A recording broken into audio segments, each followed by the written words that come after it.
আবাসন কোম্পানির নামে জমি না কিনে মানুষের জমিতে সাইনবোর্ড লাগালে তা ভেঙে গুড়িয়ে দেওয়ার নির্দেশ দিয়েছেন কৃষি এবং স্বরাষ্ট্র উপদেষ্টা Mohammad Jahangir Alam Chowdhury. Tutti Twist chewing gum. সোমবার দুপুরে নারায়ণগঞ্জের ২৫০০ বাংলাদেশ ফলিত পুষ্টি গবেষণা এবং প্রশিক্ষণ ইনস্টিটিউট পরিদর্শন করেন তিনি।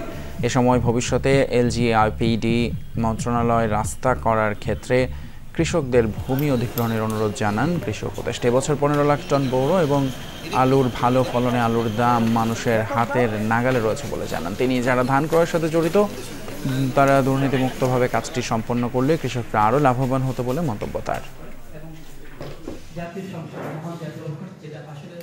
যাওয়ার আগে আমরা একটা কৃষি জমি সুরক্ষা আইন করে দিয়ে দিতে চাচ্ছি, যে এই কৃষি জমিগুলি যেন ব্যাহত না হয়ে যায়। রোডস এন্ড হাইওয়ে যে সময় কোনো রাস্তার জন্য জায়গায় অ্যাকোয়ার করে ওরা কিন্তু ৩ গুণ দাম দেয়, কিন্তু আপনার এলজিডি যেসব কোনো রাস্তার জন্য কি করে এরা কিন্তু কৃষকরা ১ পয়সাও দেয় না।